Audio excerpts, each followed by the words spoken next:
صحیح بخاری کی حدیث ہے 3470 کے اندر اللہ کے نبی فرماتے کہ بنی اسرائیل میں ایک شخص تھا جس نے 99 قتل کیے. پھر اس کو توبہ کا خیال آیا تو اس نے کسی عبادت گزار سے مسئلہ پوچھا کہ میں نے 99 قتل کیے کہ میری توبہ قبول ہو سکتی؟ انہوں نے کہا بالکل بھی نہیں ہو سکتی. تو اس نے ان کو بھی الحمدللہ جنت پہنچا دیا. اب پتہ نہیں جنت گئے تھے یا جہنم گئے تھے کیونکہ مسئلہ غلط بتا دیے تھے، پر گمان اچھا رکھنا چاہیے کیونکہ تھے عبادت گزار. تو اس نے الحمدللہ 100 کا ٹارگیٹ پورا کر لیا. لیکن پھر بھی اس کو چین نہیں آ رہا کہ میں کیسے نہ کیسے توبہ کروں، کیونکہ اس کا ایمان تھا اللہ پر. اس کو پتہ تھا کہ مرنے کے بعد مجھے سارا حساب دینا ہے، قبر کا عذاب ہے، جہنم کا عذاب ہے جو میں برداشت نہیں کر سکتا. لیکن یہ سوال یہ پیدا ہوتا کہ 100 قتل کرنے کے بعد بھی اس کو توبہ کی توفیق مل گئی. کیوں؟ کیونکہ اس کو پتہ تھا کہ جو میں نے کیا وہ چھوٹا موٹا گناہ نہیں ہے، ایک دن میں کو سارا حساب دینا ہے. تو وہ گناہ کو گناہ سمجھ کے کر رہا تھا. جبکہ آج ہمارا جو سب سے بڑا مسئلہ ہے وہ یہی ہے کہ ہم نے گناہ کو گناہ سمجھنا چھوڑ دی.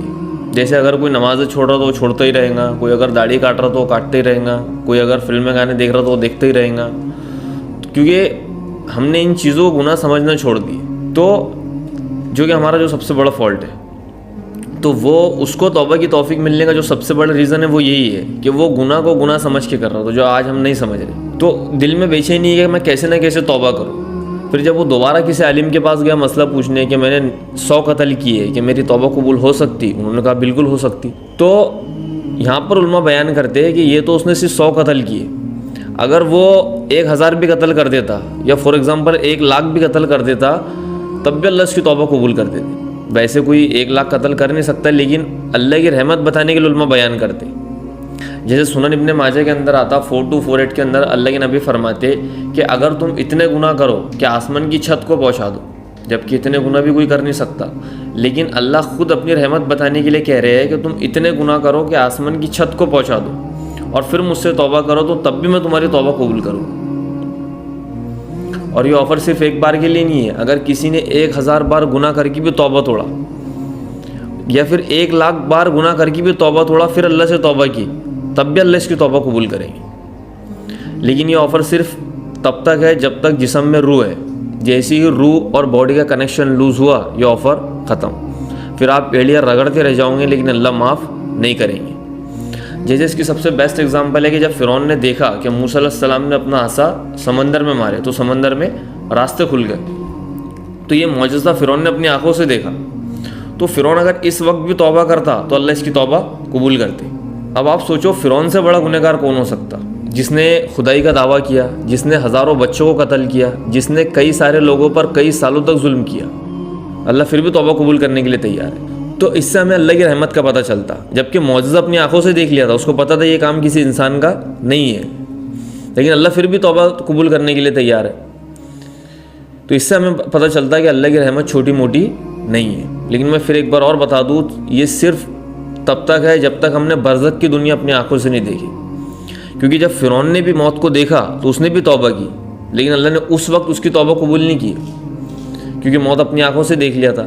تو سارا مسئلہ جو ہے وہ غیب کا ہے، کیونکہ ابھی ہم نے موت کے بعد کی زندگی دیکھی نہیں. تو اللہ کہتے ہیں کہ اگر تم 1 کروڑ بار بھی گناہ کر کے مجھ سے توبہ کریں گے تو میں تمہاری توبہ قبول کروں. جبکہ دنیا کا یہ اصول ہے کہ میں کسی کو ایک حد تک معاف کر سکتا، مجھے کوئی ایک حد تک معاف کر سکتا، لیکن اللہ کا اصول ایسا نہیں ہے. اللہ کہتے ہیں کہ ساری زندگی بھی اگر تم نے میری نافرمانی کی اور مرنے کے 1 سیکنڈ پہلے بھی اگر مجھ سے توبہ کی ہے تو میں تمہاری توبہ قبول کروں گا. لیکن یہ شیطان بہت بڑا رول پلے کرتا ہے. شیطان کہتا پھر نیک عمل کرنے کا کیا فائدہ، جب مرے گا تو توبہ کر لینا. تو یہاں پر 2 چیزیں. پہلے وہ لوگ جو یہ سوچ کے گناہ کر رہے ہوتے کہ ہم بعد میں توبہ کر لیں گے، توبہ کا دروازہ تو ہر وقت کھلا ہے. تو بات یہ ہے کہ بہت کم لوگ رہتے جن کو توبہ کی توفیق ملتی، جو یہ سوچ کے گناہ کر رہے ہوتے کہ ہم بعد میں توبہ کر لیں گے. اور دوسری چیز کہ ہمیں نہیں پتہ ہم کب تک زندہ رہنے والے. تو میرے کو ایسا لگتا ہے یہ شیطان کا سب سے اللاجیکل پوائنٹ ہے، کیونکہ جب ہمیں پتہ ہی نہیں کہ میں کب تک زندہ رہنے والا ہوں تو میں یہ کیسے کہہ سکتا ہوں کہ میں ابھی گناہ کرتا ہوں بعد میں توبہ کر لوں گا. تو یہ شیطان کا سب سے اللاجیکل پوائنٹ ہے جو ہم نے ہماری لائف میں ایکسیپٹ کر کے رکھے، کیونکہ کئی سارے لوگ ہیں جو یہ سوچ کے گناہ کر رہے ہوتے کہ ہم بعد میں توبہ کر لیں گے. تو کہنے کا مطلب یہ ہے کہ جو ٹائم ہے یہ بہت قیمتی ہے، کیونکہ کئی سارے لوگ ہوں گے جنہوں نے سوچے ہوں گے کہ ہم کل توبہ کر لیں گے، لیکن آج وہ قبروں میں. اگر وہ توبہ کرنا چاہے تو نہیں کر سکتے، لیکن ہم کر سکتے ہیں کیونکہ ہمارے پاس ٹائم ہے.